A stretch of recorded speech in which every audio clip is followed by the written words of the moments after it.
Welcome to a podcast that sometimes we want to do, but sometimes we don't, because life's kind of weird that way. That's the best way I could describe it.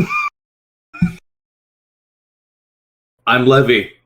As always, I'm joined by Chaos, the other person behind this podcast. What's going on? And we're doing another mystery round. I got bored, and so many times I tried looking at my documents, and I had to change it. I had to change it 3 times in the span of 3 weeks. And this is another one of the mystery podcasts, like the first one we did. Pretty much. That's essentially why I did this. That it's more easier for me to do. But luckily, I found some good topics for this. Yeah, not one of the more specific ones like last time with the Nintendo or the February Nintendo Direct. Well, then again, that was just like a main variety of it, but Nintendo was kind of like the main focus at that time. Yeah. But there was a lot of shit that happened. So I guess we should probably just start off with the opening questions, just what we've been up to recently. I've been busy. Called late night work, and then my girlfriend decides to work alongside with me at my job. Does she also have a job at the lightsaber company? Yeah, and apparently she's showing off a lot more. Showing off the lightsabers? No, as in doing better at my job than I did. Well, nothing wrong with that. What does she have to do? Just like the same things you're doing? More or less, but she's working on like parts while I'm trying to do everything else. Okay. And it's quite sad. For me, it's mostly just been college work and working on various different art commissions, so not too much. Which is always a good thing. Yeah. It's always a good thing. Anyways, that's just it. And also, we've just been doing random things like podcasting and all that. I've been listening to other podcasts. Or just editing video. That's another thing I've been doing. Yeah, you've been doing like reviews and playthroughs. Well, I tried to get back into doing it, but I can't do that because my life is very complicated. In the span of what happened between the Nintendo Direct that we covered and then now, they had three fucking press conferences about it. We had State of Play, which I talked about on Twitter, and I thought it was the biggest disappointment. Oh, yeah, that's right. Yeah, the State of Play was pretty underwhelming. They didn't really show too much that we didn't already know about. Like, I think everything they showed was stuff we already knew about and stuff they already announced. Yeah, like, what was it? They showed off saying that Crash 4 is coming to PS5. Showed off more of Returnal, Knockout City, which this Nintendo Direct already did that already. Yeah. Like but the only thing that they showed off that was new was Saifu, which is essentially a kung fu game that had like a fucking homage to Old Boy. That looked kind of interesting. Like, it was probably the only thing they showed that looked like something. I mean, like, the games that they already showed, they showed in other conferences I was interested in as well, but, like, I mean, what were the, like, I think, what was that one game? Canada, Bridge of Spirits. That one looked interesting. Yep, that one did look interesting. And Returnal looks okay, but I don't think I'm really going to get that day one or anything, so I might wait on that one. Which one was it? Returnal? The one where you just die and resurrect again? Oh yeah, and apparently when they showed it off, it's now considered to be a roguelike now, because every time you die, it's completely different. It looks more like a third-person shooter. The best way I can describe it, it's a house smart game, so it's like, every time you die, something's different, but not really. So is it like a procedurally generated levels or something like that, or That's what I'm getting when I saw that, and it's just all right. Yeah. Oh, what was the other? Another thing they show off was Final Fantasy VII Remake Integrate, which apparently disappointed me. Oh yeah, that's right. I completely forgot about that. Yeah, we're actually getting Yuffie. I seriously thought at first it was an announcement for part 2, but no, It's just it's basically, I guess, quote, like, yeah, it's like remaster. trying to bridge the gap in between the first game and the second one, the potential second one we're going to eventually get. It was essentially a remaster of the PS4 game. And it's going to be exclusive to PS5, at least for the time being. I'm pretty sure it's a timed exclusive because I think the first game was also a timed exclusive on the PS5. So, it sucks, but I'm probably just going to wait on that because I'm really in no rush to go out and buy a PS5.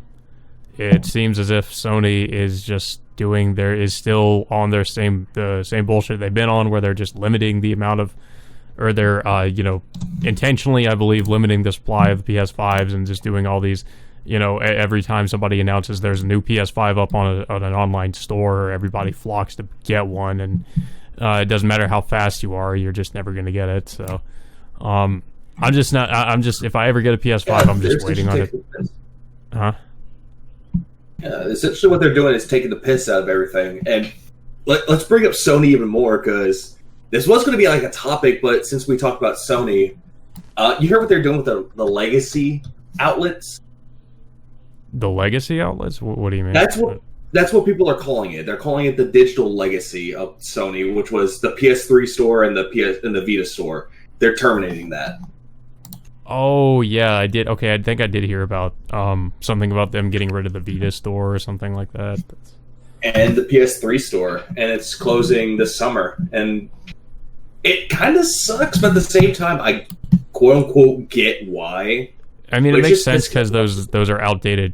Those consoles are outdated at this point, so I mean, I get it. But yeah, it sucks. Yeah. But yeah. I mean, fuck, I still have my Vita, but I hadn't touched it in years, except for now.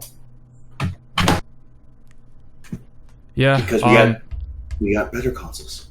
But yeah, so that's pretty much the highlight, I would say, is the the Final Fantasy VII Integrate DLC, whatever that's they're doing for a Final Fantasy VII remake. Everything else they showed was just, like I said, is stuff we've already seen before. It's not even worth talking about, unfortunately. Like, that's how uneventful the state of play was. It's just like everything we've already seen, not really anything new aside from Final Fantasy VII. Final Fantasy VII Integrate, if I ever do get a PS5, I'll probably play it. If it comes out on PC before I end up getting a PS5, I'll probably just play it on there. Either way, I'm probably just going to get it on PC regardless. But yeah, I mean, that looks, I'm interested in that. It just sucks that it's an exclusive. Yeah, I think another thing that I've noticed, as soon as the state of play happened, they announced that Final Fantasy VII Remake was free for PlayStation. Yeah, well, sucks because I already have the game, so. Yeah, it's like I already owned it, but the only thing I didn't own was Remnant. That's it. Yeah. Oh yeah, what was another thing they showed? Like more of Oddworld Soulstorm. That was another thing, and then apparently PlayStation 5 is getting it for free, where I, the poor PS4 user, has to pay full price for it. So ain't that grand? Yeah, I haven't really played any of the Abe's Odyssey games, so I really don't have an opinion on that. It looks interesting, but yeah, I haven't played any of the games. I mean, they're not bad. It could be better, though. That's what I hear. Yep. And what was it? Like, after the state of play, like, I think a week later, Pokemon decided to come out with their presentation. I have no opinion on that. I don't keep up with Pokemon. All they did was show up the Pokemon Snap remake, and then 2 new games are coming out, one a remake and one actual new game. So are these going to all be on the Switch? Yes, all of them were going to be on Switch. Okay. It was Diamond and Pearl getting their remake, which is kind of good, because that was like one of the other first Pokemon games I played to completion. Poor intermediate school me. So just the Pokemon stuff then? No, What was it? Because also recently Square Enix had their conference. Yeah, they probably. I'm guessing they showed off more of the near remaster. No. Oh, really? They didn't. They just showed off games that are coming out. They're already announced, but coming out, like, what was it? The Avengers game coming to PS5 and Xbox Series X, and Balan Wonderland, and that was mostly the new, old shit that they brought out.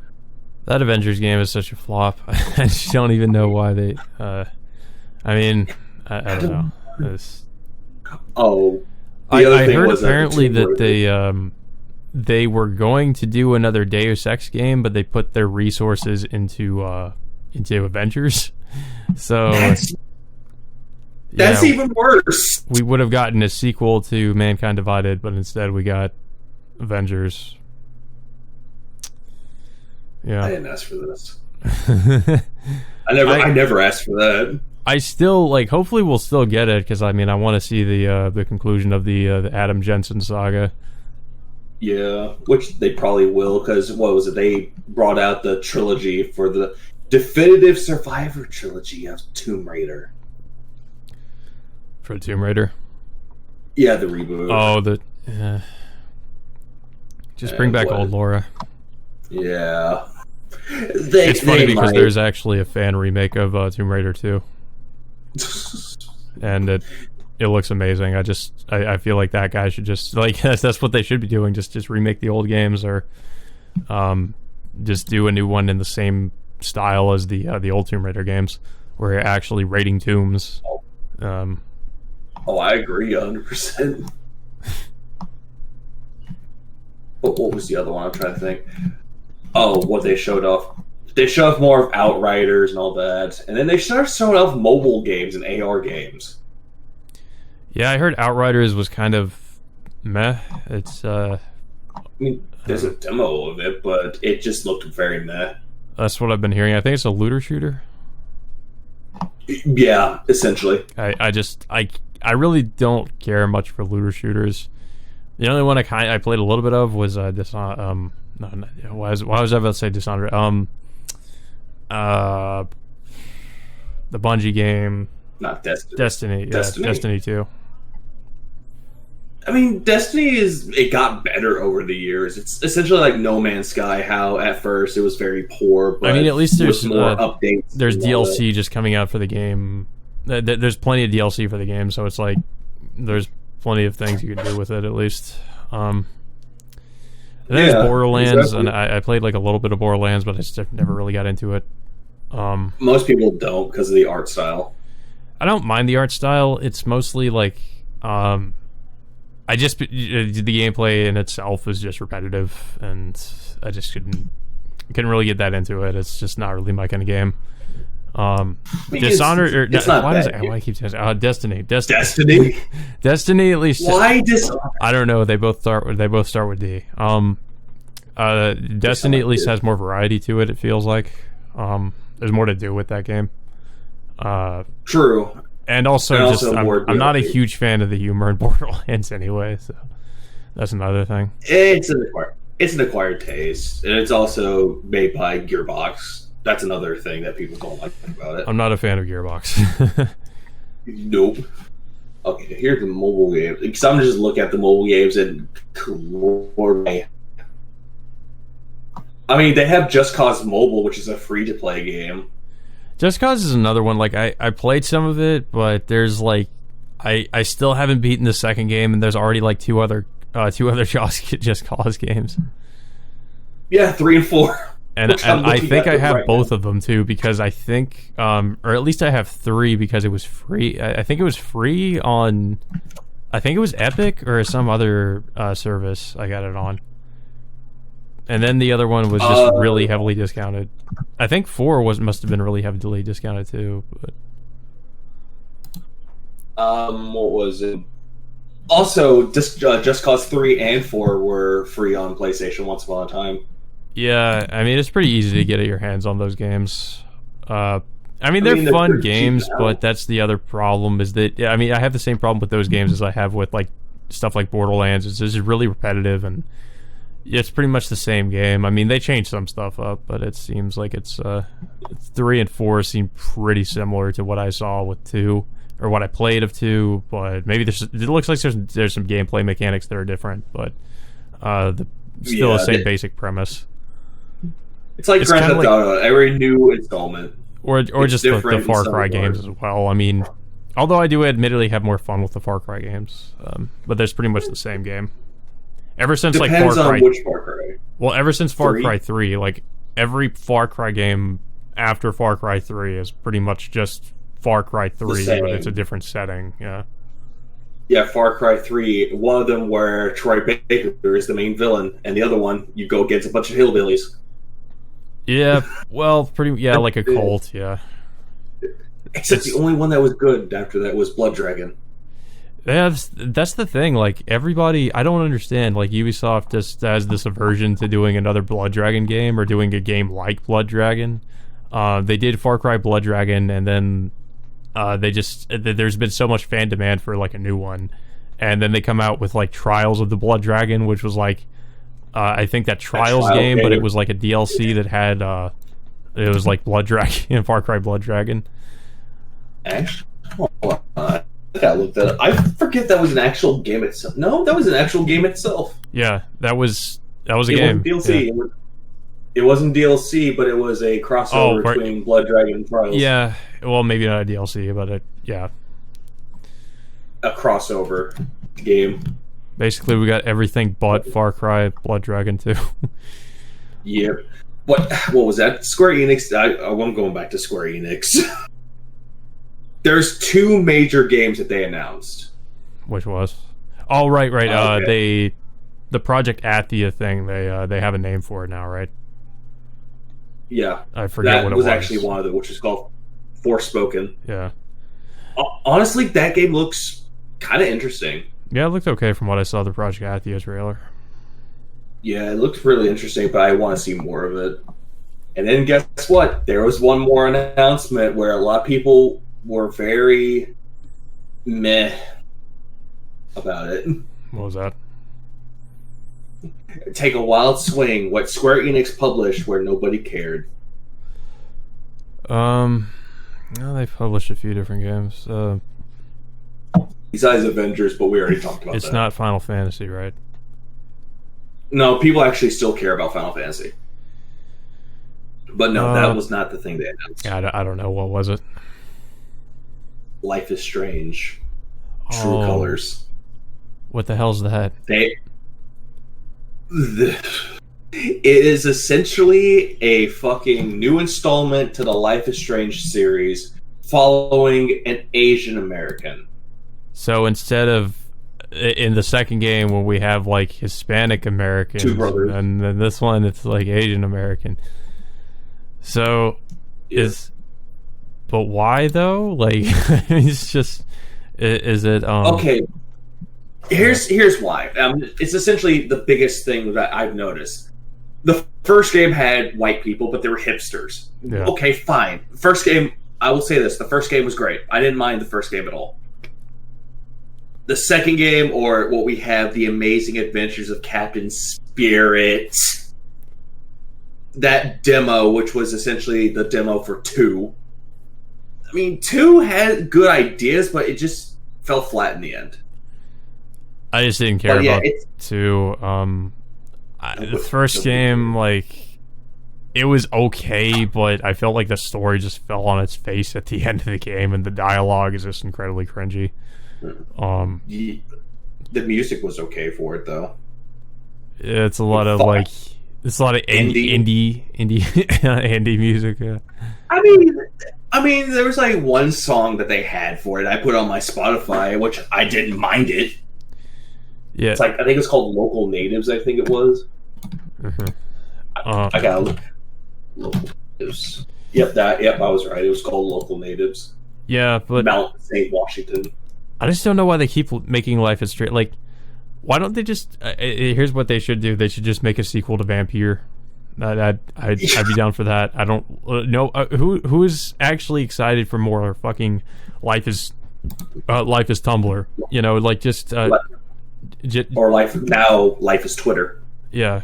Where's Vampire 2? That was like the most recent game from them that was actually like really fucking good.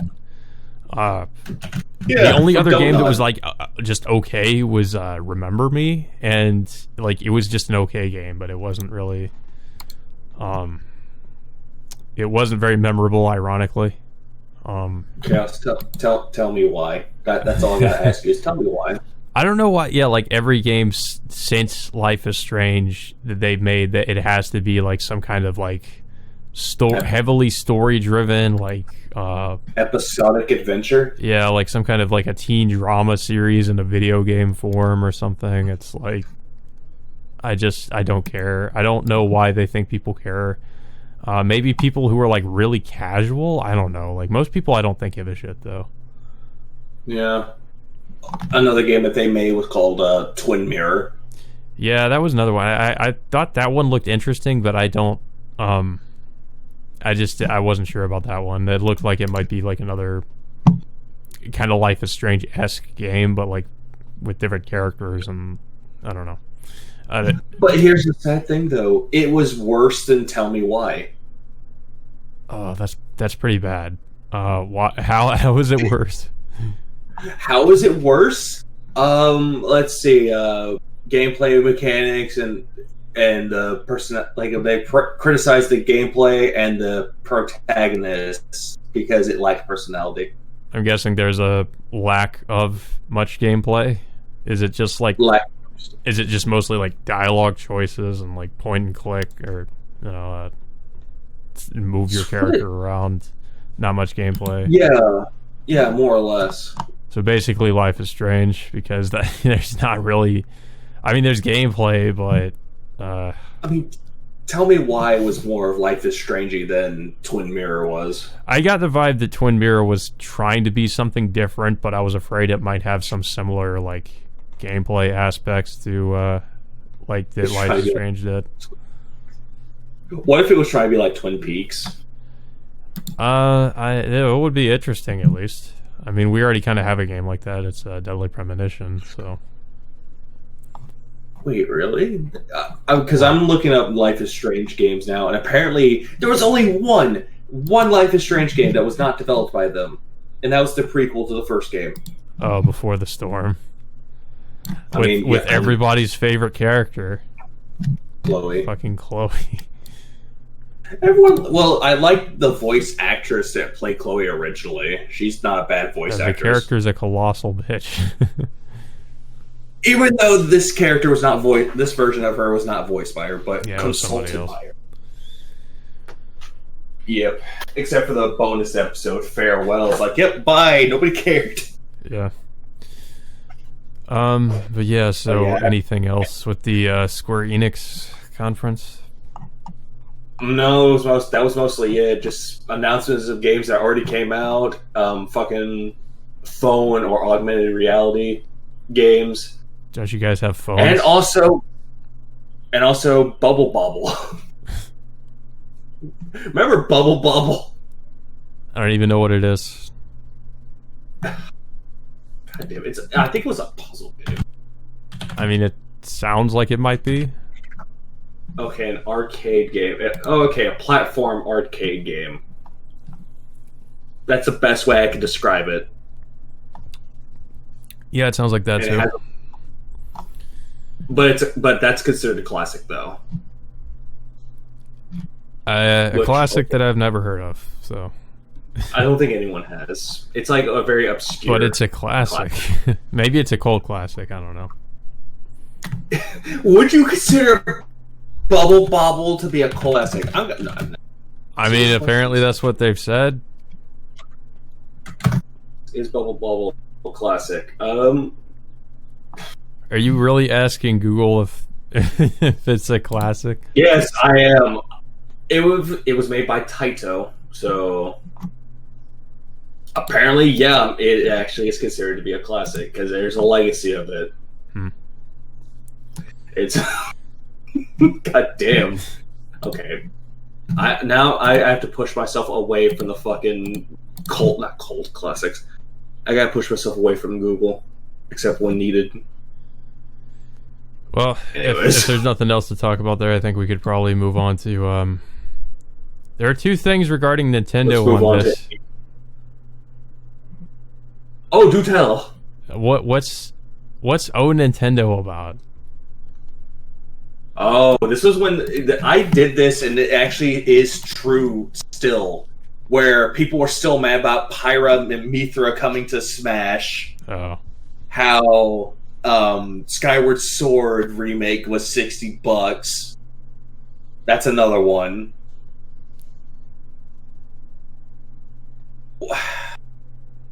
It just overall, it's whatever. It's just really fucking. It's just bad. They brought it like the Xenoblade characters. People who were complaining about that. They were complaining about Skyward Sword, and now they're complaining about Mario being taken off the fucking store. The 3D All Stars Classic. Store? Well, hold on. I had to grab it right here because I actually found myself a copy of this fucking game. The 3D All Stars game, which is going to get removed from the from shelves everywhere on the 31st. Well, I guess you should get it now. I mean, I already did, but a lot of people are still complaining. They're like, "This is why I emulate games, thanks to companies like Nintendo." I will say Nintendo has done some shitty things before, so I mean, I can't necessarily blame them. But taking off a collection while fucking Sony is removing a storefront? Oh yeah, I mean Sony's probably done much. I mean the same, if not worse, in some aspects. It is literally worse, a lot worse, because it just shows how double standard, how flip floppy Sony fans can be. Oh yeah, I mean it's like, you know, it's like they won't acknowledge that Sony has done some pretty shitty things, and I mean it's like that's what happens when you're a fanboy. You can't see the fault in certain companies. Or they'll be like, yeah, this game will be an exclusive forever coming to PC. Well, fuck this game. Moving on to the other one. I just don't know why it's a big deal. Like if a game, you know, that was exclusive before is now it's coming to PC. It's just like, okay, more people can play it now. Yeah, more people can play it, more people can experience it, and hey, more money. Yeah, I mean that's the goal at the end of the day. These are companies; they're going to try to make more money, so they're going to put their games on PC. It's pretty much that Sony is now adopting the same standard as Microsoft, where they're going to basically be putting, at least according to the president, like all their games on PC. So all the upcoming games are going to PC. At least eventually they are. So, and I hear this, and it makes sense because, you know, in recent years, the PC marketplace, I mean, it didn't, and the reason why you used to have probably like a lot more console exclusives is because the PC marketplace wasn't a big market like until recently, because more people have PCs now, more people have more capable PCs, more people have gaming PCs. Also, mostly it's just because of Steam too. There you have storefronts like Steam, you have GOG, you have Green Man Game. There's all these other digital storefronts, and more people are flocking to those. I mean, they have deals on like a daily basis, so there's just like more reason to get these games on PC, and that's, I think, where a lot of these companies are realizing that's where we can make a lot more money, is if we put these games on PC. So, yeah, and that's essentially it. From a business standpoint, like, that's the reason, and like the people need to realize that's where their thinking is at. It's like, what can we do to make more money? Put our games on PC, yeah. Like, you know. Well, hell yeah, especially put it on PC because it gives the modding community something to look forward to. Yeah, exactly. Well, that too. Yeah. Look at Kingdom Hearts. I don't know if the collection is out on Epic Store, but as soon as it does, people are gonna mod the fucking shit out of it. Yeah, that's the only reason I'm probably gonna hold off on getting that game. It's on Epic, so. Well, I already have the games on PS4, so I have no reason to get it on PC. I'd only get it on PC just because of the higher fidelity, higher frame rates. You just, yeah, I was gonna say because of that, but you just want to get it so you can mod fucking instead of you instead of it going after Kyrie, it's Riku. It's like I'm looking for Riku the whole time, and it's not Kyrie; it's just another form of Riku. So basically, just as far as this topic is concerned, though, people are just upset over Pyra and Mithra being in Smash. Or something? That and how Nintendo's removing games that cost people more. Skyward Sword, it was essentially bullshit. That's all it is. I mean, people are always going to be upset over stuff like that. So it's like every time a new Smash character gets revealed, people just there are a certain group of people who always have to complain about it. Yeah. Or what was the other one? I forgot. How Mario 3D World, when it came to Switch, apparently people are saying that it's $60 for essentially no new game, even though they added in a side game. Yeah. That people love more. Yeah. I'm not sure at that point. Anyways, so that being said, I think we probably move on to the next thing. Or just a random topic. Yeah. Well, this one's pretty interesting. And I think I might know what it's about. It says "Milk That Soldier." Is this is this about the Soulja Boy gaming console? Yes. I thought that he's planning on. Is it relevant again? Like, because I thought that was a.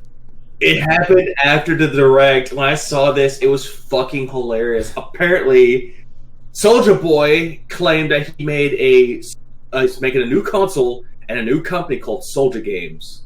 Oh my god! Where he's making a new console from scratch. So he's actually going to be developing games. I smell a lawsuit. Yeah, I'm just wondering what kind of games is he gonna make? Is he gonna make like GTA knockoffs or something like that? No, it's essentially because JonTron did a video of the first one of the consoles that Soulja Boy put out. It was essentially a emulator that had Mario Brothers, Battletoads, like old NES games. Nothing new. Yeah, I think it was basically one of those emulator consoles. Like it was. That's pretty much what it was. And I think I saw a video where like Dreamcast guy apparently got really fucking angry about it or something. It just he started like ranting about it. It was pretty funny. Soulja game consoles coming soon. February 13th. Tag a good company for us to partner with. Tag a company. So he's thinking. Does he think a company is just going to partner with him just based off of like who he is, like his name? Because he's quote unquote rich. A lot of people are putting Sega, EA Dice, Asus. I just FBI. I'm just like thinking, bro, you haven't been relevant in years. Like, what the fuck? Nobody knows who you are anymore. I mean, he's just it's just this is a strange career move though. I can't say I really expected Soulja Boy to get involved in the games industry in this way. Hold on, I had to look up. Is Soulja Boy still relevant? No, he's not. He hasn't. I don't think that this dude has made any like. I mean, maybe he has made new music, but I haven't heard anything about it. Like, I haven't heard of him since like 2000. Yeah. What? Fuck. 2008? Like 2009? When was he around? Like, wasn't it like 2008? He was around since 2004. Oh fuck! It's even worse. It's even worse. With Crank That Soldier. So was it like? Because I have to. It's got to be like 2005 then, when that was like, or 2000. I guess 2004, 2005. God, I feel old. I feel really fucking old. Because I remember I was in middle school when that came out. The SouljaBoyTell'em.com came out in 2007. Okay, I was close. Oh Lord. No, I'm looking at, apparently his first album was so fucking bad. But why the fuck? That's okay, like the this only guy song can't- people know. Like it's probably like that one song off of his album that people know him for. They probably don't know Right, any of his yeah. other fucking music. The only- only other one was the Goku, like, bitch I look like Goku or whatever from the fucking. Yeah, that's it. He did a Dragon Ball Z like a Dragon Ball Z rap or something. I'm surprised you didn't know about this. This was like really old. DB. Hold on, I did not know about this Dragon Ball Z rap. It was bitch I look like Goku.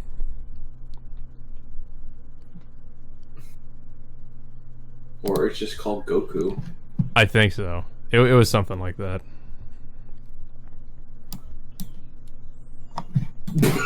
Nope. And people wonder why I fucking love metal. I mean, rap's okay, but I just like, I mean, Okay. there's very, Okay, I don't care for like the vast majority of it, to be honest. I don't know. Okay, I will give you that one. I will agree with you. What? I like certain rap. Fuck mumble rap though. That's most of what's popular, unfortunately. The mumble rap with the fucking drum machine. I always have a fucking drum machine. I mean, Triple X Tenacion was actually not bad. Even though he had mumble rap in it, that was not the main focus of his work. Yeah, I don't know. I'm not really a fan of that. God damn it. But It's like Hotline Bling now.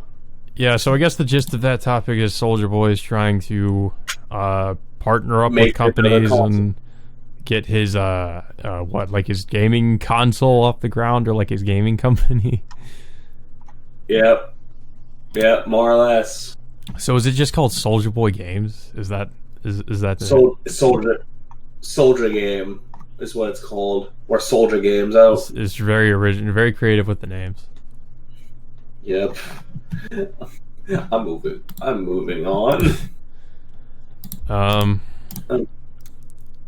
So just pick a random topic. Come.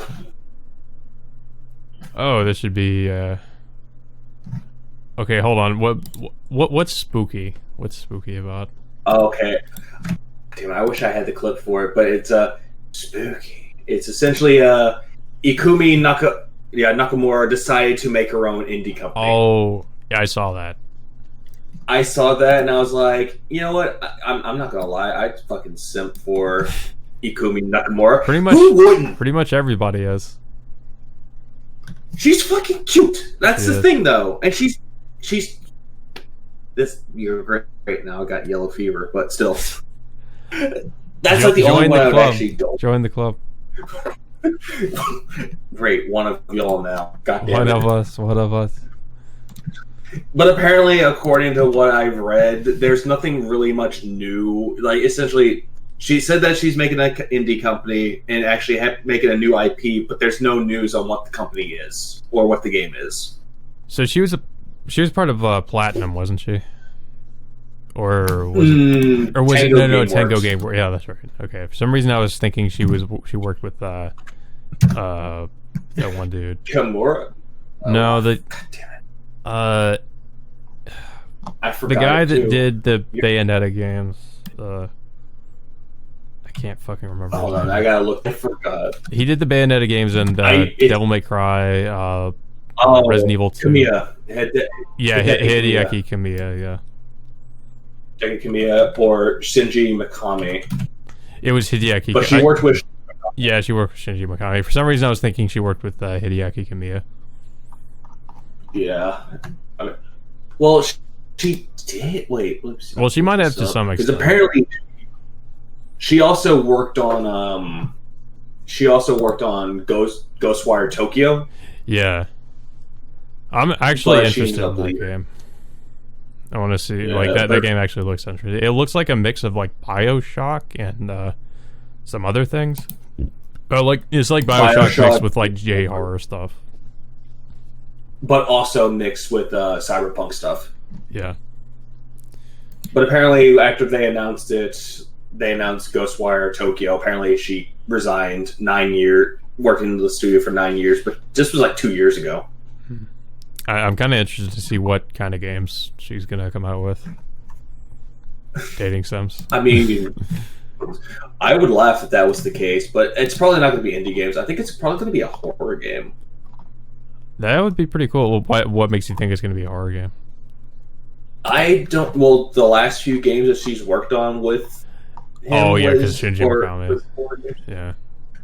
But I have to look this up. What? I mean, it could be. I mean, it's a high possibility if she mostly has just worked on. If she's mostly worked on horror games, then yeah, I can kind of see that. But I mean, hey, she could surprise us and come out with something else.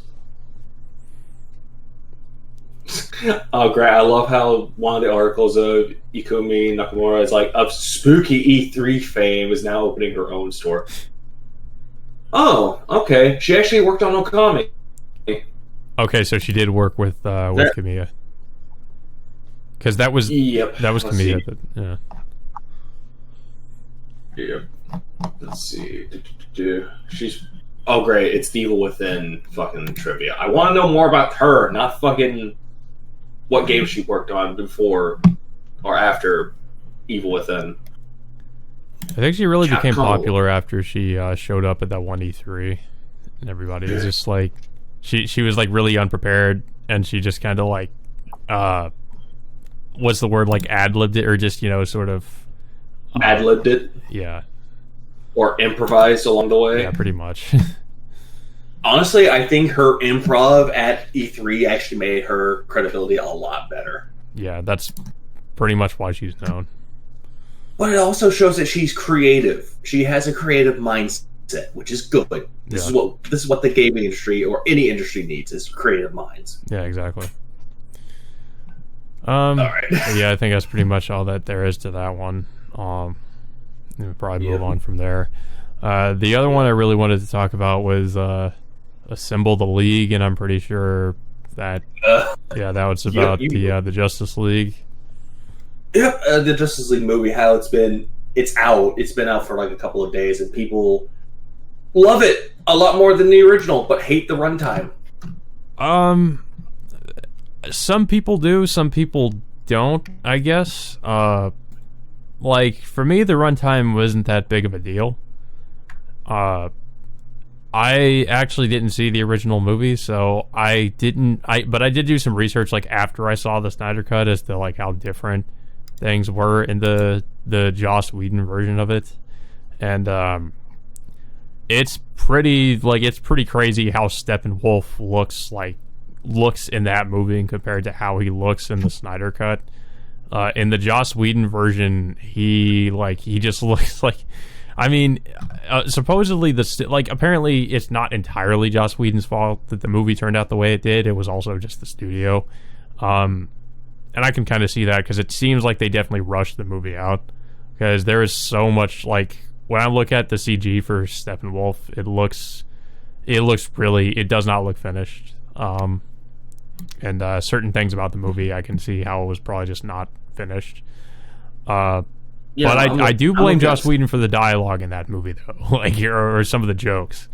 The biggest defender being, like, Flash, and him just being like a constant joke machine in that movie, and just, you know, like, all he does is throw out, like, really cringy jokes. When I was watching the Snyder Cut with my friend, like, I had to ask him, because I didn't see the theatrical version, like, what was different and like what was new. And he basically said they cut out, like, a lot of the really cringy jokes that the Flash made. And I was like, that's good. I actually liked the Flash as a character in Snyder Cut. Like, I feel like the Flash is a character I would probably have hated in the Joss Whedon version, but in the Snyder Cut, he's actually a good character, because they give him backstory, and they give his character, like, something to do. They give his character a purpose. Like, you know, he's not just the comic relief character. But that's the thing, though. It's like the Flash was considered to be a comic relief character. He had his quips, but at the same time, but he's not. Like, he can be serious when he wants to be, and he's literally like I said in my review, I won't spoil what happens, but he literally saves the world at one point in the movie. So, which doesn't happen in the Joss Whedon version, by the way. Well, yeah, because the Joss Whedon version wanted to be like, oh, Batman and Superman saved the day because people give more a fuck about them. I was like, whoa. I didn't know this either. Like, so apparently the Joss Whedon version of the movie starts off with, because I was like asking my friend, because I remember I saw that one scene where they did the CG with Henry Cavill because he had like a mustache at the time, and they had like CG out his mustache, and it looked really bad. Like there was like this random like cell phone video these kids took of Superman, and that's how the movie actually started. And I was like, that's a really weird way to start the movie. And then there's all these like newspaper reports and stuff, and I'm just like, that's not in the Snyder Cut. The movie literally starts where at that one point in Batman v Superman where Superman dies, and that's how the movie starts. And that's what kicks off the events of Justice League, because now Darkseid knows that Superman is dead, so they can start the invasion of Earth or whatever. And I was like, that makes sense. They actually tried to connect these movies as opposed to whatever the fuck they were doing in the theatrical cut of the movie. But I will say, like, I can understand people's complaints with the length, but it didn't feel like, I didn't really feel like the movie was like maybe it's just because the pacing was actually good. It didn't feel like, to me at least, it didn't feel like a full 4-hour movie, because I was like entertained the whole time I was watching it. I was like, this is great, you know, like it didn't feel like a slog to get through or anything like that. So yeah, me and my friend like just sat through the whole thing, and it was great. Like, it was, I honestly like would give the movie an 8 out of 10. Like, it was that fucking good. I'm not like a huge Zack Snyder fan, but like I would probably say from what I've seen of him, like that's probably his best work, honestly. Like, I feel like he put everything into that movie. So yeah, you're talking about Zack Snyder. Yeah. But the only movie, I mean, to be fair, the only movies I've seen, well, okay, so I've seen 300. 300 was still also a great movie. The Dawn of the Dead remake, the director's cut, that was really good. I don't think I've disliked anything I've seen from him. Watchmen, I saw the director's cut for Watchmen, which was really good. I forgot there was a director's cut. Yeah, the ultimate cut is actually like a 3-hour long movie for Watchmen. I actually plan on doing that now. I was going to watch Man of Steel. I do plan on seeing that. I saw both versions of Batman v Superman, the theatrical and the director's cut, which the director's cut I just saw last night, that is vastly superior to the theatrical version. The director's cut's like 30 minutes longer, but those 30 minutes are like really important because they add context for certain things. Whereas in the theatrical cut, I was kind of confused. I was like, why are certain things happening? But in the Ultimate Edition, they actually explain like why like that scene in the beginning with the terrorists or whatever, they were trying to like frame Superman Lex was trying to frame him and trying to make Superman out to be like a terrorist or something like that, try to basically get the public like not to trust him, because like the whole movie was about like, should we trust Superman? Like, you know, we need to be afraid of him because there's that small chance that Superman could just turn on us and kill all of us or whatever. And then Batman, you understand why Batman wants to kill Superman, because it basically like shows more of that scene from Man of Steel where he's like destroying Metropolis, and that Batman lost people he knew in that during that, and he blames Superman for the amount of people that he killed or whatever, and he thinks Superman's dangerous. So I'm like, it makes sense, you know, like at least in that version, it makes more sense. Yeah, and that's another thing I've noticed too with like fucking both of them. They also added in things that actually are relevant to it. Yeah, and I know a lot of people, and that's what they did in the Snyder Cut too, because it's like that's how much, and it's crazy to think like that's how much was cut from the original movie. Like there's some new scenes that he went in to shoot, but like so much of it was cut out from the theatrical version. Like 3+ hours of stuff. It's ridiculous. Like there's so much stuff that they cut and that should not have been cut. Like Cyborg's entire backstory, Flash's backstory, stuff with the stuff with Aquaman. There's more stuff with Aquaman. Yep. Even though Amber Heard's in it, fucking cunt. Yeah, and that's the thing that's funny. Mira actually does something in Amber Heard's character. She actually does something in that movie. Apparently, she doesn't do anything in the theatrical cut. They gave her something to do in that movie.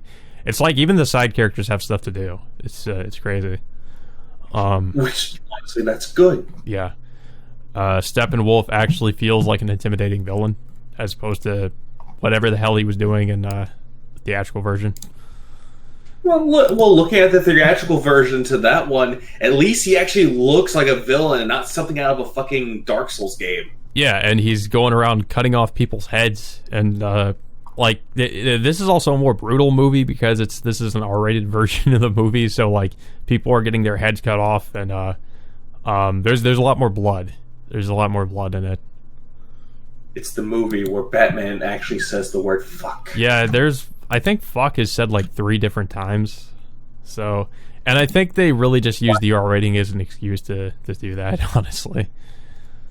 I am curious how was it used? I think I think Cyborg, because I forget the other instances of it, but one of them was Cyborg says something like fuck the world. It was when Wonder Woman tries to recruit Cyborg, basically saying like the world needs you, and he's like fuck the world, and Okay, I understand Cyborg saying it. Yeah, I don't know the instance where Batman says it. Maybe when he was angry, I don't know. The Joker makes a joke about Batman giving somebody a reach, or Joker giving Batman a reach around or something like that. Fuck you. That's another thing. That's another thing. Jared Leto was actually good in that scene where he was in as the Joker. I didn't see Suicide Squad, and I don't really have any desire to see a Suicide Squad. But I do not care for his portrayal of the Joker in that movie. In this one, he's a very different Joker. He's not the same one as Suicide Squad, so if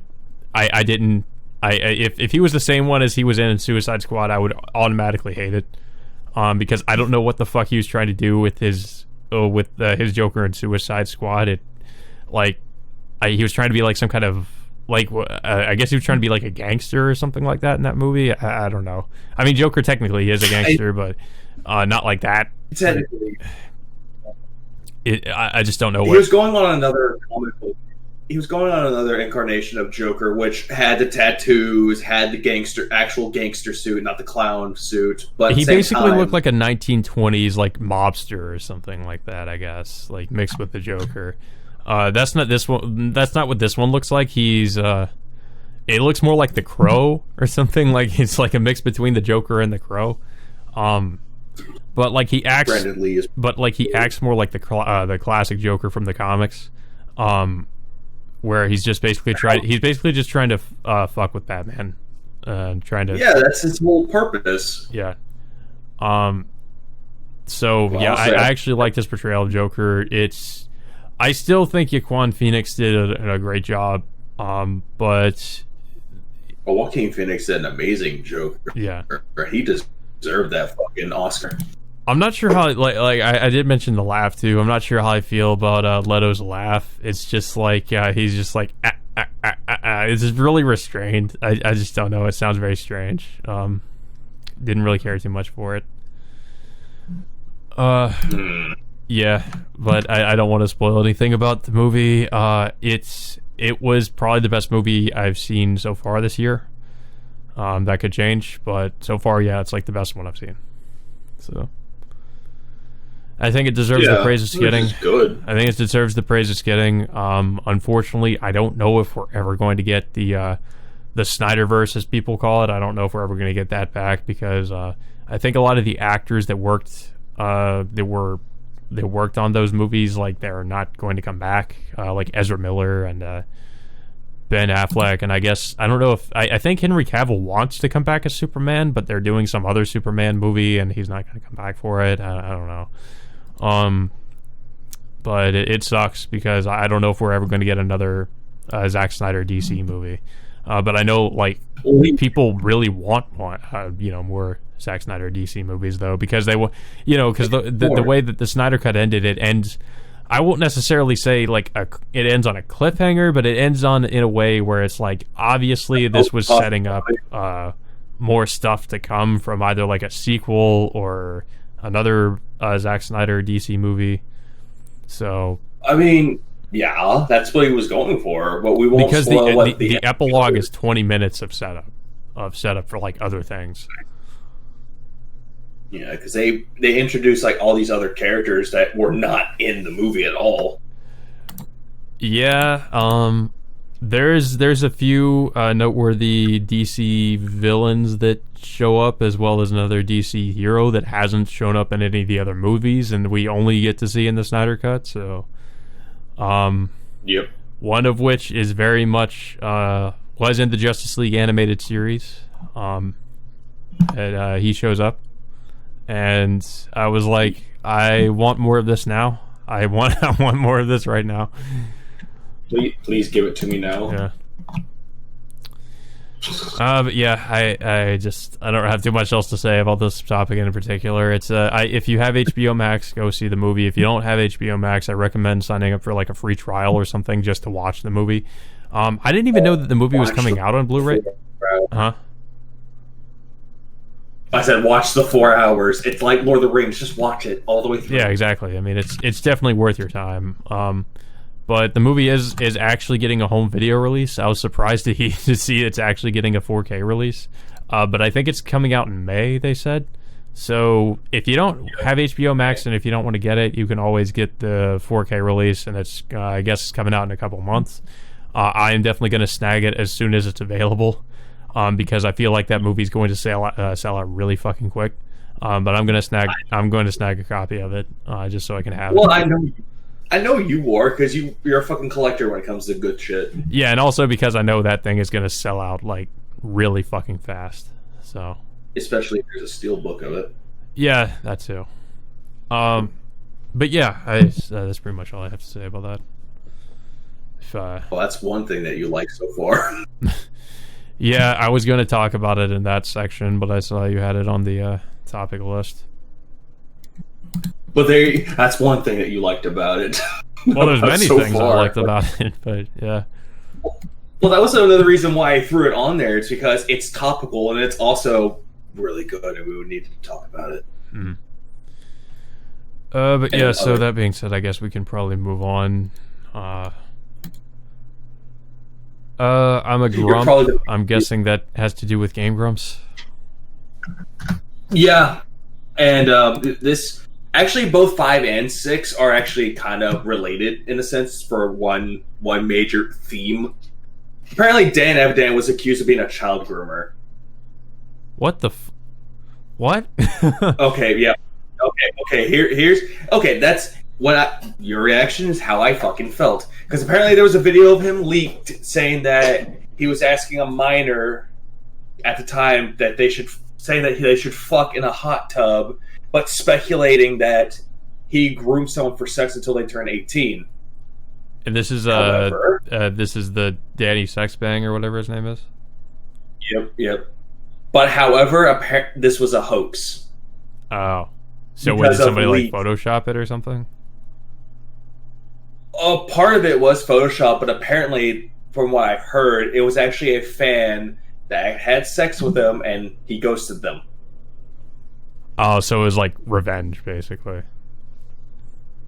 Yeah, but it worked for a few hours, and it backfired. Yeah, you got to be careful, because I mean, when you're in the spot like that, people are going to do shit like that to you. They're gonna, make these false accusations. Here's my thing about him, and this is what I'm going. This by speculation alone.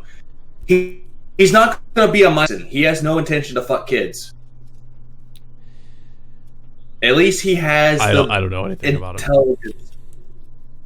Well, essentially, his main character that he plays or portrays, he thinks he's a sex god, but most of the songs he's a loser. Oh. But yeah, and apparently, it gets worse from here. It gets a lot worse. How so? Because apparently, apparently people were calling out Aaron Hansen for not addressing the problem. Oh, was this when they still believed that he was a predator? Yeah, but apparently, here's worse. Aaron's wife apparently falsely advertised products that she sold while not blaming, but proclaiming body shame. That if you're a certain way, you should be ashamed of yourself. Yeah. Wait. And so who was she body? Was she just like in general saying? In general. That's kind. I mean, it's kind of shitty, but. But apparently, this one fact was true that their editor was soliciting a minor. Oh, really? So wait. So first, there's accusations of Danny soliciting sex from a minor, and then there's accusations of their editor also soliciting sex from a minor. Which this one was actually true, but again, Aaron did not fire him and completely ignored it. That's I will say that's suspicious. Like, what the fuck? Why would you? Aaron, huh? Why? Because Aaron Hansen's a douchebag. That's I know that much. Yeah.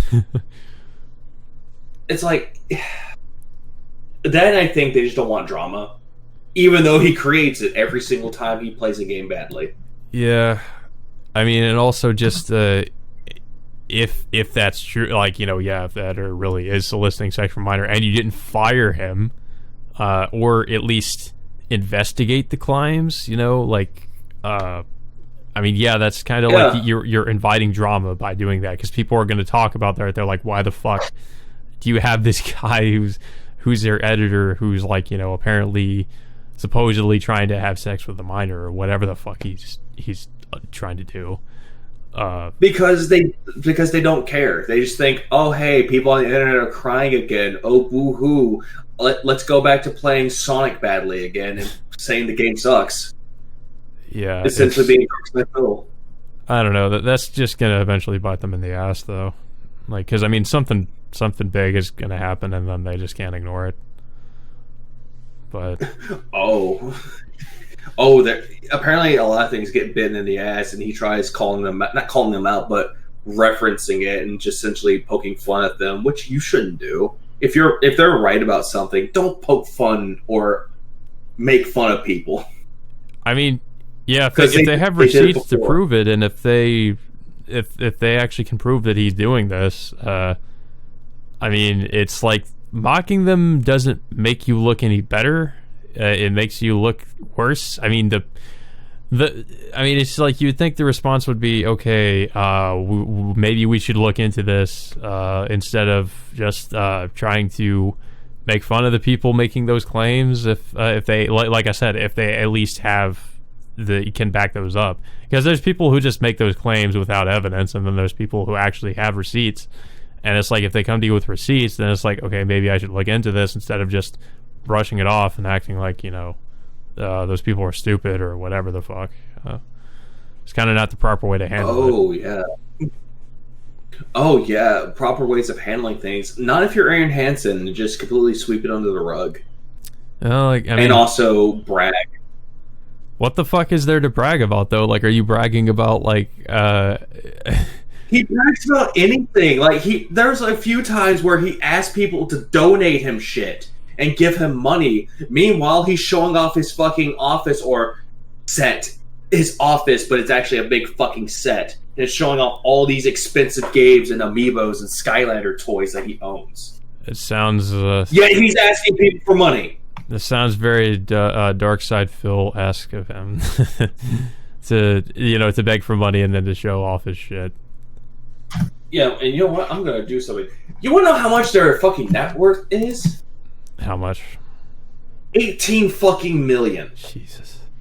It pisses me off when people who make ass loads of money have the audacity to say, basically, give me more money. It doesn't make me ass mad. It just makes me facepalm. It just makes me wonder what the fuck is wrong with people. Yeah, well, that too. I mean, it's just like, it's just ridiculous. Like if you already you're basically rich and you got rich off of YouTube shit, and you still want to complain about like, oh, I don't make enough money. Or not. It's not the asking people for money. It's asking people to buy him expensive games that he wants to play on the show.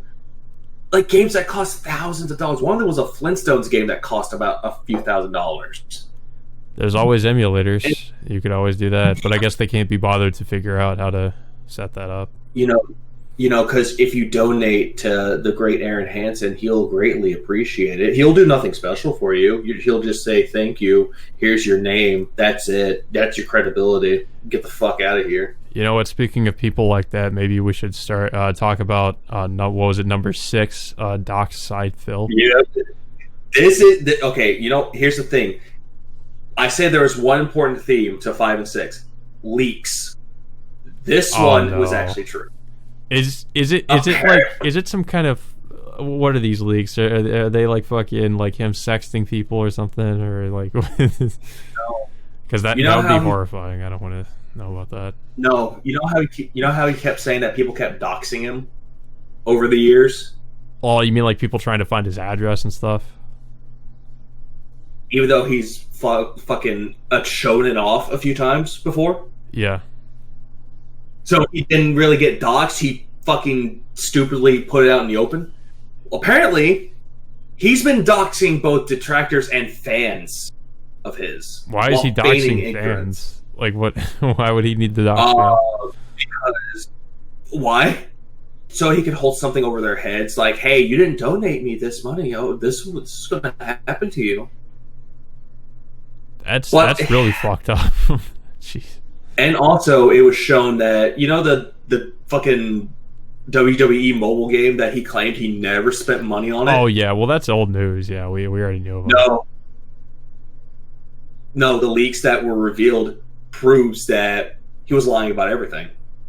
Define everything. You mean, like, him not spending money on the game? Yeah, him not spending money on the games, him not talking shit about people, him making fun of his detractors, saying that he never does it, but he does it publicly and privately. He never uses Discord, and asks people to either dox people, or he does it himself. He's saying he never doxed people publicly, yet he has done it. I mean, I'll be honest, though, none of these things are surprising to me. I kind of assumed like the WWE thing. I assumed he spent money on the game. I think it was pretty obvious that was him. I'm pretty sure he obviously has a Discord. The doxing thing, on the other hand, like I said, I'm not surprised, but it's pretty fucked up. Like you're trying to dox your fans, and then you're trying to, like, doxing your haters is one thing, even though I don't agree with that, obviously. But doxing your fans, like, really?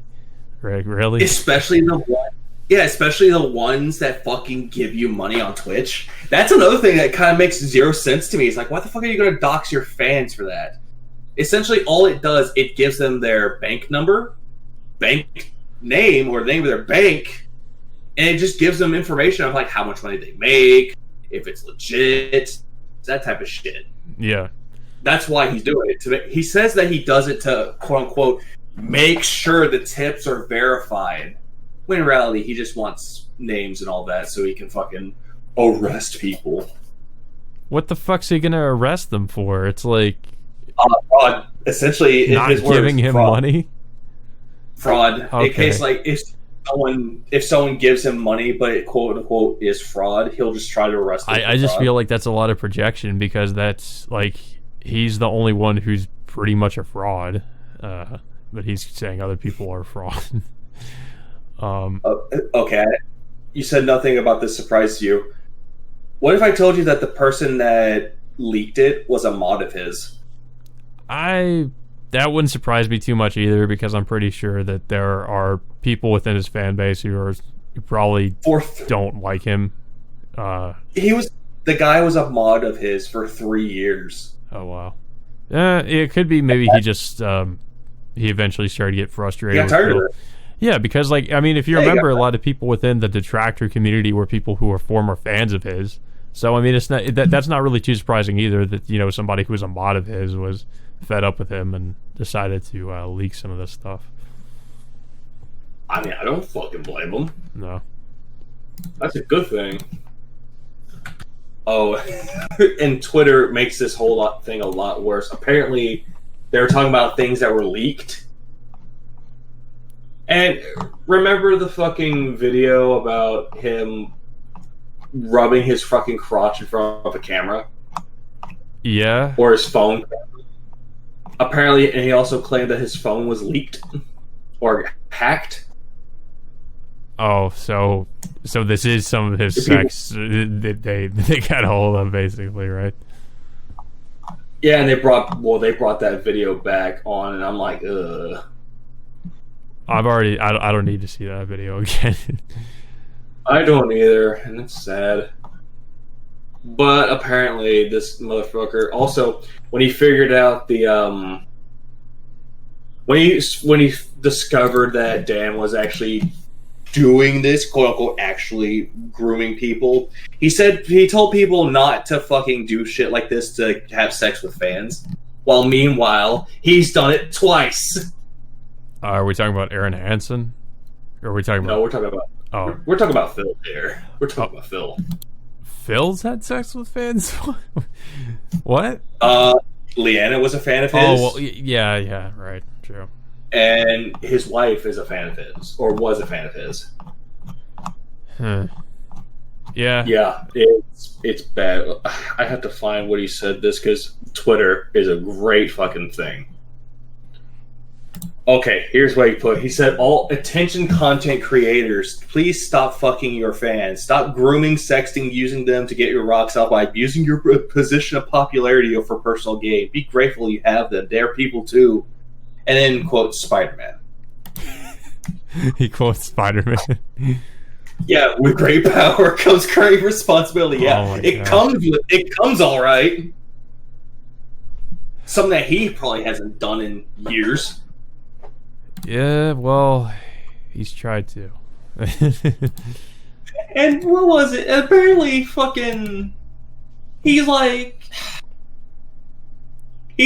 arguing with people. It's like entering meaningful years-long relationships and eventually marriage versus using a fan for a quick fuck are not the same thing. No context, he says. And he just copied and pasted to every single people that tried to argue with him. And I'm just thinking to myself, sure, it results in sex. That's the only thing that it results in. And guess what? You know why groupies exist? They want people to, you know, have a quick fuck and be like, yeah, I got fucked by a rock star. Yeah, pretty much. Or I got fucked by a famous celebrity. I will treasure this moment forever now. Yeah, I mean... Sure, they're being used, but they don't care. That's the problem. Yeah, I mean, they want to be. Yeah, they want that to be filled by a rock star and try to give birth to a rock star child. Exactly. Yeah, that's the only downside to it. It's like, hey, you might have impregnated some chick, and she might come back to you and say, hey, I'm carrying your child. Hey, I want child support. Give it. Yeah. Yeah, that's okay. Here's our piece of advice: if you are a rock star or someone of attention, like content creation, wear condoms. That's all we gotta say. Is wear condoms. Be safe about it. Don't impregnate someone because they will come back and use it against you. I would just say, be careful about getting into any sort of relationship, at least with a fan, because you know that's I've heard horror stories about how that turns out. Sometimes it turns out fine, but sometimes I would say more often than not, it doesn't really. So I'll just say be careful, but that's why I'm saying condoms. They're important. But there are people like Phil who just take advantage of the fact that they're well known on the internet and try to manipulate people, be it for sex or for trying to dox people. Apparently, would you really say that he's well known now? At least he used to be. It was more like he was infamous, I would say. I mean, he still is infamous to an extent. But not as well known, his infamy is not as well known now, but he tries to make it relevant. Most people have stopped caring about him. Like, there's some people who still follow what he's doing, but I would say most people just don't really care so much about him anymore. It's like if I see the fucking not arguments, but things about him, it's like, sure, I'll get a quick laugh out of it, and that's it. That's all I will get out of it. Yeah. But it's also one of those where it's like, geez, glad I'm not him. Yeah, that's you can definitely say that. Yeah, glad I'm not DSP. Glad I'm not DSP. It's like, glad I'm not Aaron Hansen. Yeah, we're Aaron Hansen. Yeah, no one wants to be them at all. Yeah, I think we can probably move on though. There's two more topics. It's either or. One will lead to something good. Okay. What a bargain. Oh, good. I've actually kept this on there because I thought the fucking article is hilarious. Because a tea shop called Sexy Tea had to issue an apology for using sexist slogans for their merchandise, calling women bargains and selling tea bags with the slogan, "Master, I want you." I bullshit you not. Wait, so these are flavors of tea? Yes, they sold tea bags with the slogan, "Master, I want you," along with images of tadpoles. What was this place called? It's called Sexy Tea, Modern China Tea Shop. It was popular in China, and it's moved on to, I think, the UK. Oh man. Oh no, it was in China, sadly. It was in China. That's hilarious. So are they going after it now because it's in the UK or something? And it's like, this happened last month. They posted it out last month because apparently people were complaining that it was sexist. But it printed out fucking phrases on mugs like John Lozi, which is slang, refers to picking up a deal for cheap. And it's like, it then gives an example of how to use the phrase can be used with the sentence, "When I went to buy bubble tea, there were lots of pretty girls there. If you meet one like this, you could tell your friend I picked up a bargain." So, yeah, I mean, I'm not surprised that they're being canceled or whatever, but I mean, it's like that was going to happen eventually. If they're trying to make a lot of like sex jokes about women and stuff, or things that women might see as being degrading, I guess. Here's what people said about it. "This is vulgar marketing. It's not the phrase itself that is insulting. It's the sentence example given by the company. Didn't anyone in the marketing team see anything wrong with this?" No, I see this. I'm going, that's actually funny. They probably thought it was funny.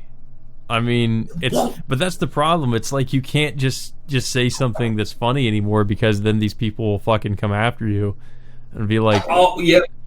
Yeah, it's like SJW police, the social justice warriors, come out of nowhere and say, "That's sexist behavior. You need to stop." And it's just like, it's a joke. Yeah, you can't make jokes anymore, especially ones that could be seen as offensive, which is pretty much anything, if we're being honest. So yeah, it's like the company put out a long statement. It said, "We made a very inappropriate sentence that even people in Changsha did not approve of. We are very ashamed. We have absolutely no intention of disrespecting women.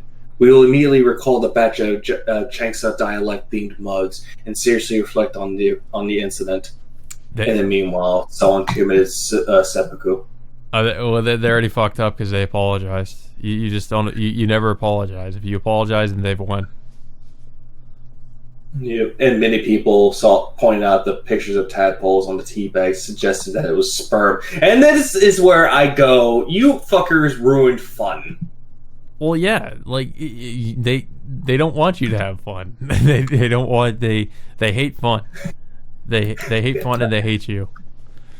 It's like the Boondocks stuff. Then just can't you having fun? No. Yeah, it's like the no fun allowed meme, like the no. Just put like a fucking SJW face on it. Yeah. You know what? I'm actually quite curious. SJWs now. Let's see what happened to these people now. What do you mean? Wait, what the fuck? Apparently there was an article 6 years ago saying why social justice warrior, a Gamergate insult, is now a dictionary entry. What? I mean, it is a real thing. True, it is a real thing. I'm going to look up the definition. A person who expresses or promotes socially progressive views. Also, these people never let go of Gamergate. Gamergate has been like a constant boogeyman for them. They always have to bring up Gamergate. Gamergate happened back in like 2015, and I think it's been over for years, as far as I know. But they can't let it go.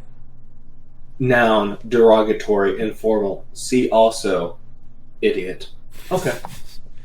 That's pretty true, though. The fuck?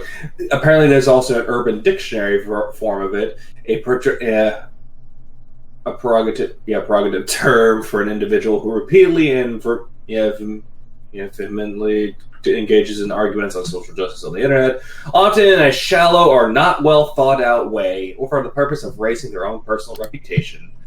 See also Anita Sarkeesian, Brianna Wu, fucking Zoe Quinn. Yeah. The only thing I know of Zoe Quinn is that she killed a guy. Yeah, Alex Holoka, the guy that did Night in the Woods. Holoska. Alex Holoska. Yeah. Or Holoka. I don't know why I said Holoska. But yeah, fucking bitches like that. Notable work. I'm okay. A murder simulator. Oh, Zoe Quinn. Yeah. Oh, this was released in 2006. She did Depression Quest. I unfortunately played that game and it was bad. It'll make you want to kill yourself. That's yeah, and they're telling you messages like, "Hey, if you're ever having thoughts, talk to somebody," and they don't give a suicide hotline at all. I fucking hate that. Yeah, it was pretty bad. But yeah, I think we could probably move on to the last one, which was are indie games cheap? I kind of threw this on along with Spooky because it was like it's Twitter topics that I found, and it actually made me wonder. So I mean, indie games are. What does it mean? Like, is it cheaper to buy? Because they generally are cheaper because they're indie games. Okay, this is the question asked by PC Gamer finding that the average indie game on Steam costs less than $9, claiming that they're too damn cheap. Okay, I'm gonna debunk this bullshit now. Who the fuck is complaining about a game being too cheap? I'm gonna debunk this right fucking now. This is how it works. It depends on how much time was put onto the game, what was used to be used for the game, and they find a good, reasonable price for it. It also depends on how long the game has been played. Stardew Valley costs $15, but that game has remarkable replayability because you can create your own goddamn adventure. Disco Elysium is an indie game that costs $40. And I bullshit you not. That game is actually worth $40. Yeah, I hear that's a good game. But then you have other games. You have games like My Name is Mayo or Chickens on the Road that cost $1. And what you do with it, you just get a quick fucking platinum with it. That's it. Yeah, I mean, that's all you get. Some of those games, they're just like, they're $1, and that's pretty much the quality you're probably going to get for that price. Yeah, and that's essentially the final. That's actually the main theme behind it: quality. mean, granted, some games are like made with RPG Maker, but it depends on the quality of the story and the gameplay. Yeah. And maybe the soundtrack. I mean, fucking Laura Shigihara, the person that did the music for Plants vs. Zombies, made her own game. Yeah, I mean, I don't see a problem with this though. I just don't know why it's like, oh no, indie games are cheap. It's like, okay, and it's like, what's the problem? Right. Yeah, it's like, what is the problem? Let's look at a few games on here. All the games I have on my indie list or Steam list are indie games. Adios, $18. I'm also trying to find games that aren't porn games, quote unquote porn games. What was the other one? Games? Quote unquote. DuckTales Remastered, $15. Jimmy and the Pulsating Mask, $15. Grand Pigeon's Duty, $4. Later Alligator, $18. But looking at Later Alligator, it looks like a fucking hand-drawn animation game. But, you know, games are too damn cheap. I just don't know why anybody would complain about something like that. Like, oh no, I mean, do you want them to be more expensive? Yeah, you want to spend more money on games? I mean, yeah, you want to become Sony and make people pay $70 for PlayStation 5 games? Or you want to be like Nintendo, release a game like Breath of the Wild and not reduce the price of it, keep it at $60? Yeah, I think not. I mean, there are plenty of games that have just never really gone down much in price, and I mean, for some indie games, you can get a lot of really good, you know, you can get a lot of really good, you know, maybe the game's really good, maybe it's a longer game or whatever, you know, you can maybe get a lot of replay value out of it. I mean, you can get a lot for the price they're asking for. You know, it just happens to be an indie game. So yeah, I mean, it's just such a non-issue. Like, okay, some games can be like $30, but then come out with a physical copy of it, like Ori and the Blind Forest, Ori and the Will of the Wisp for Switch. Yeah, I mean, and even Hades. Yeah, I mean, there's plenty of good games that are cheap. Just because they're cheap doesn't mean they're not good games. Like, well, then again, define cheap is the main question. A lot of people will say like $9. Yeah, that's definitely cheap. Even anything under $20-$30 is considered to be cheap. Yeah. But like I said, we can go on and say like, what was it, Mario 3D All Stars? Depends on what you get, $50-$60. Persona 5 Strikers, $60. 60, and then what? Deadly Premonition 2, you can get on sales for under 40. It's one of those weird things. But here's the thing about these though: these aren't indie games. Yeah, they're AAA or not AAA releases. Especially Deadly Premonition 2. Oh god. Which, funny enough, I bought that on sale because, you know, the first one was good. Yeah. Oh, and also, I don't know if we want to get too political about it with the Stop Asian Hate hashtag.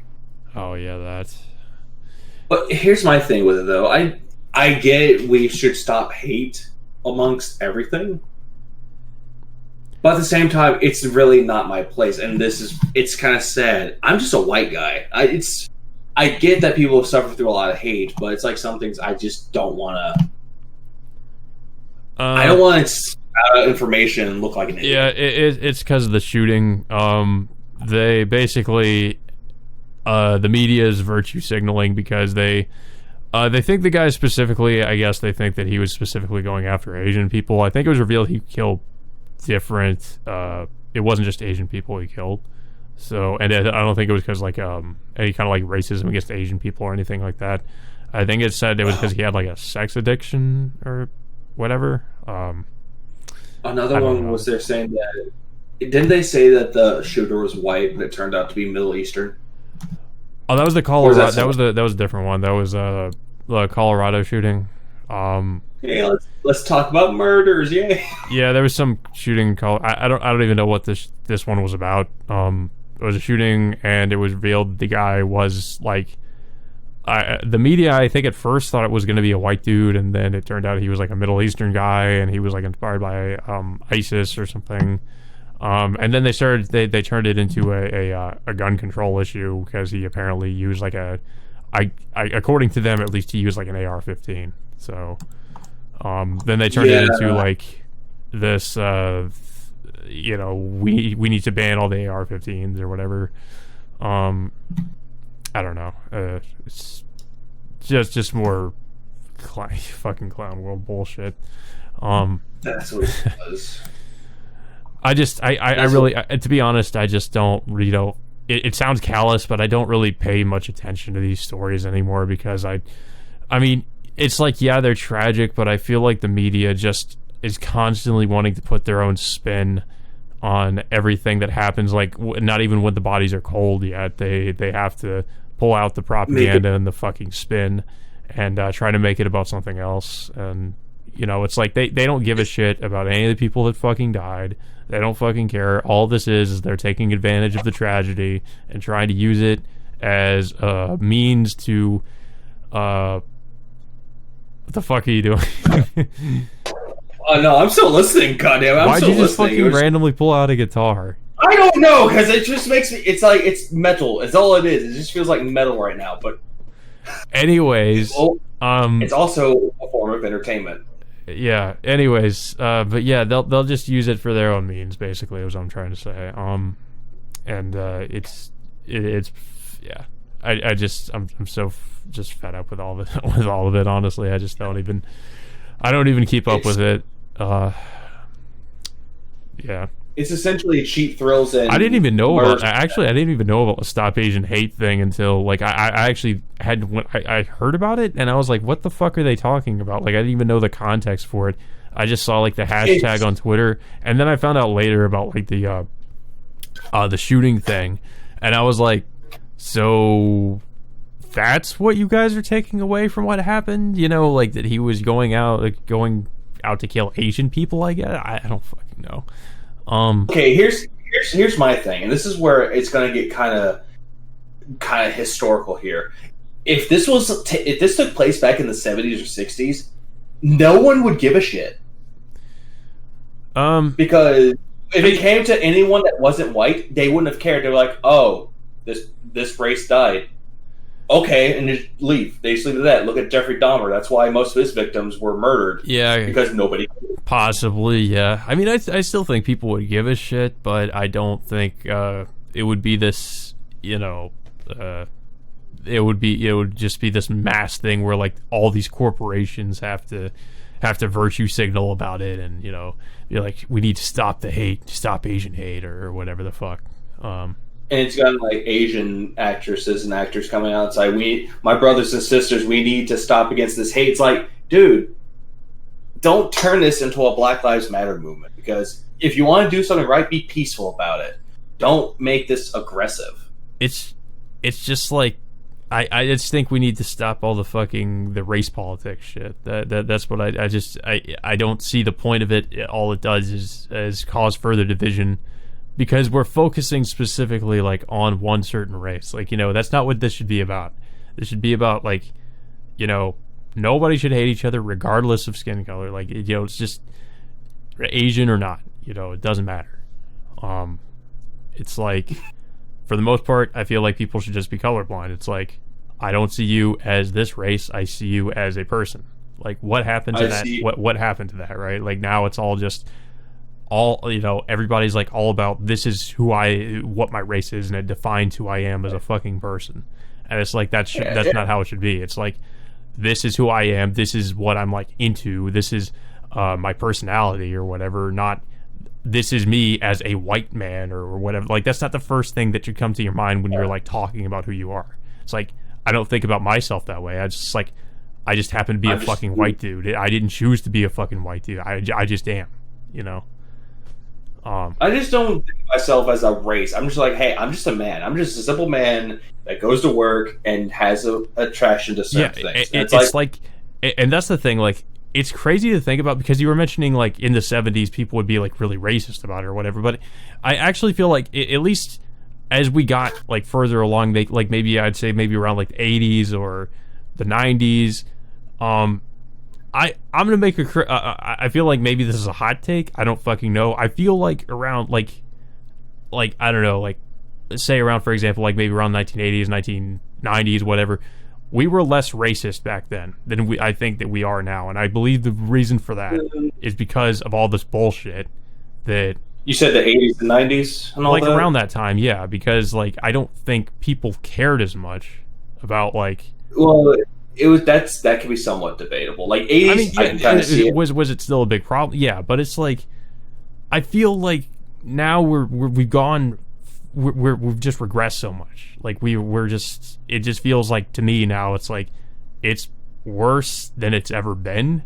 Just not in the direction of, you know, the white man trying to be, like, racist against minorities or whatever. It's like the other way around, where it's like, you're a fucking white dude, then you're a fucking devil or whatever the fuck. Yeah, it's like, essentially, like, either you're the white dude, black man, it does not matter. And it's not just if you're white either, because if you're a minority and you don't agree with, like, the main, like, if you're black especially, and you don't agree with, like, you know, that the cops are all out to fucking kill you, or Whitey's trying to fucking keep you down or whatever the fuck, then you're an Uncle Tom or whatever. You know, it's all this other bullshit too. It's like, you know, you can't say certain things because of the fucking tribalism. It's ridiculous. But, you know, there's that too. Like, we can go back to, like, the early 90s with the Rodney King riots. Sure, it did one thing right, which was, hey, there's police brutality in there, and it's based on racial profiling. Yeah, I mean, that was a problem as well. Yeah, there was legit, yeah, there are then and now still is legitimate problems within, with police corruption and all that, but... Yeah, like, but it's, a lot of people still think that racial profiling is still a thing. Like, look at George Floyd. George Floyd was just a criminal on his own, but a lot of people say it was black hate, when it really wasn't. It was just cops that were doing their job.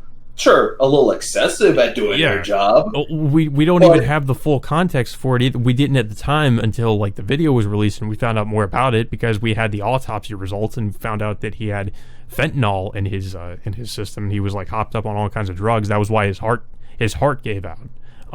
The cops there didn't help the fact, though, but he was so hopped up on drugs that, like, his heart was going to fail eventually. So he was going to die, you know, because of how many drugs. And also there was also body cam footage that they released, which was essentially the cops were just doing their job, and he was being hostile.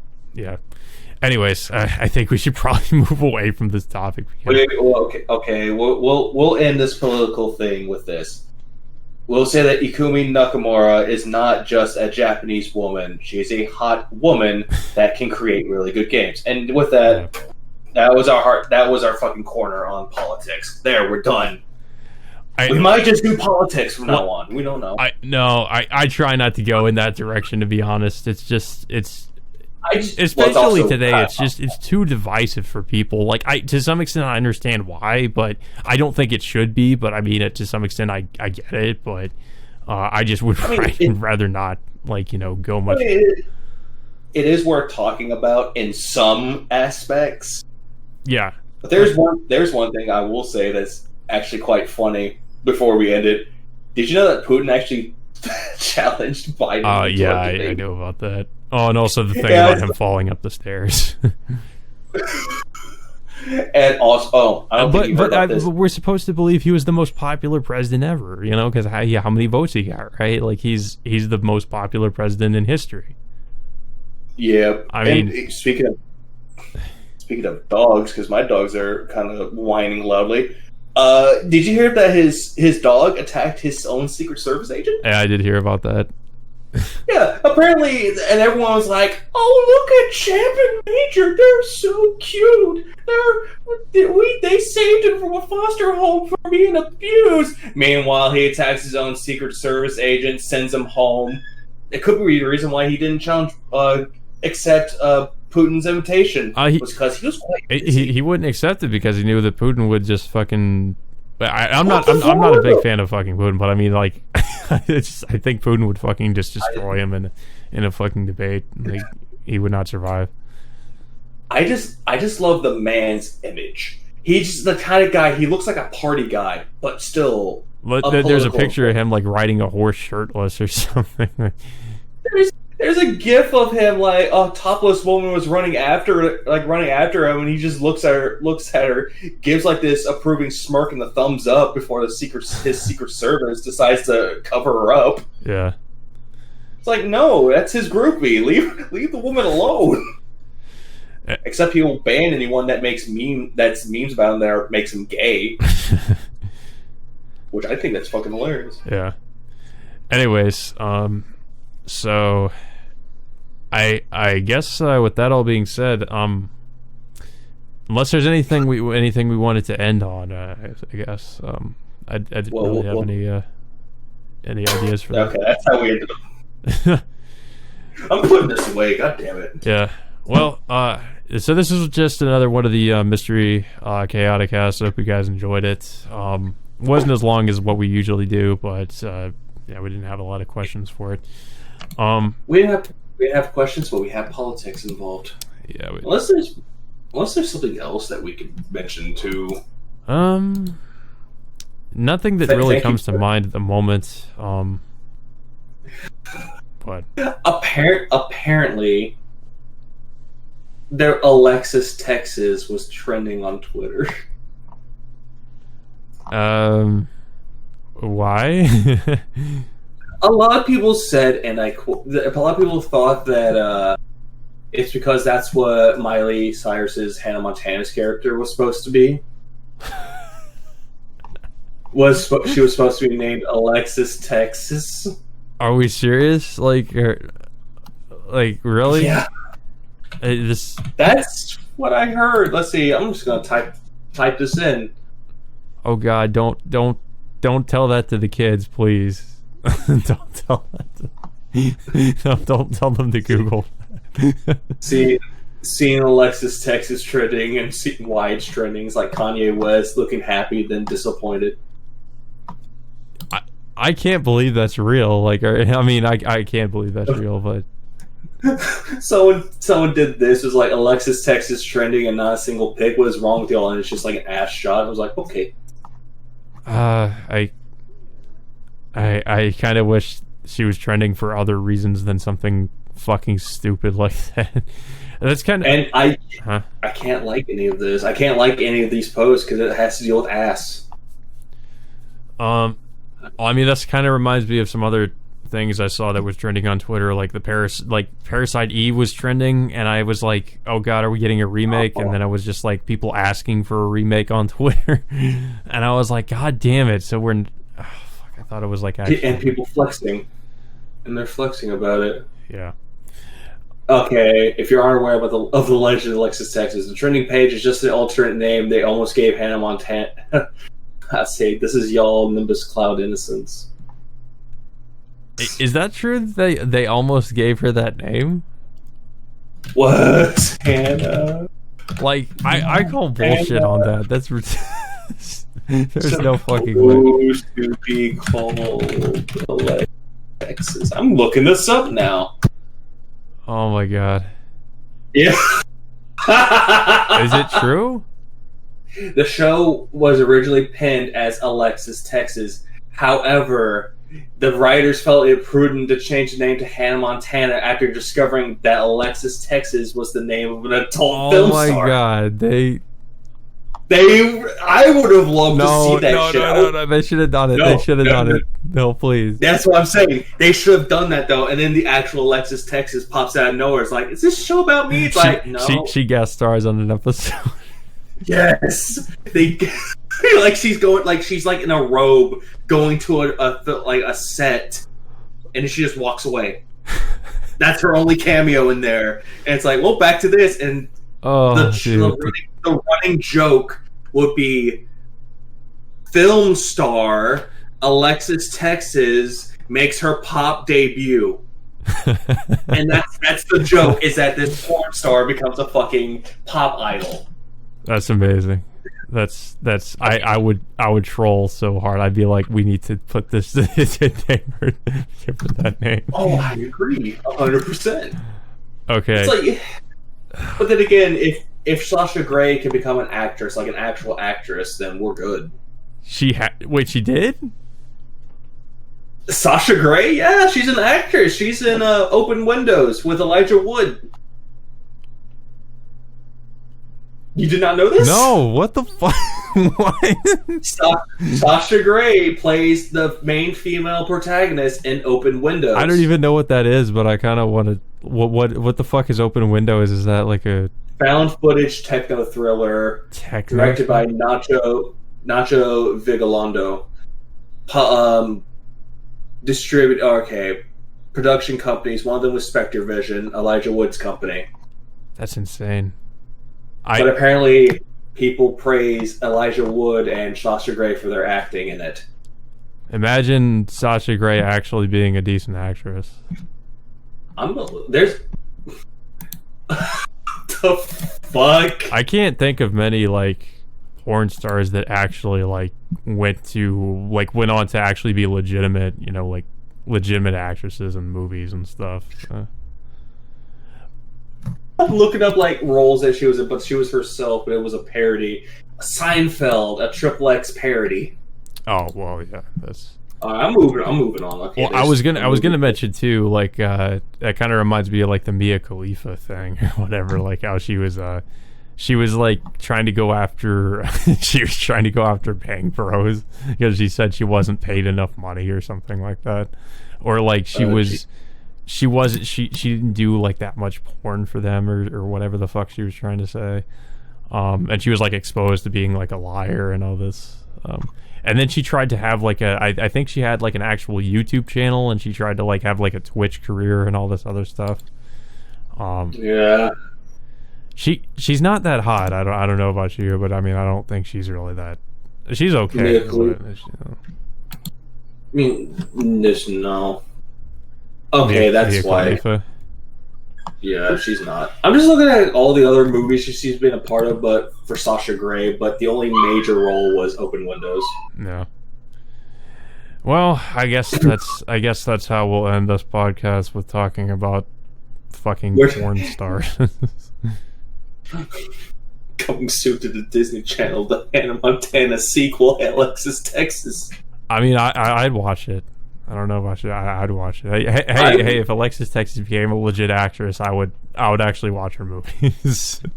I mean, it would just be for one reason, but plot. The plot. Yes.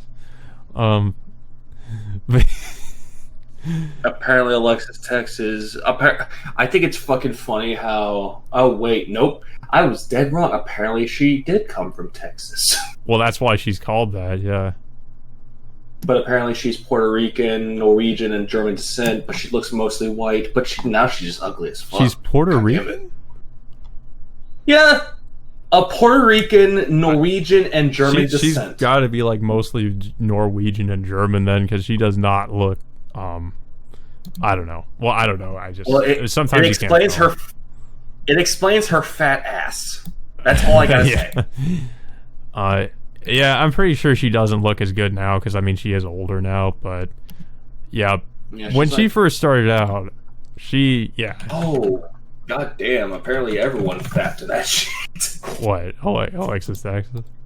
Yes, everyone liked her. Yeah. Yeah, she does not look good now. Let's see, she was born in 85. She'll be 30. She'll be 36 this year. So would you say she aged like milk or fine wine? Merlot. Oh, okay. I say Merlot because Merlot is a really bad wine. So kind of so-so. Butterface is the best word I'm describing her. I can see that. She's a butter. I can see that. Well, you have to. The only thing you see is ass and face. Pretty much. I mean, that's what defined her career. Okay, yep, that pog, being a pog, yep. Yeah. But anyways, now I will be showing my plugs, and your Levy's plugs.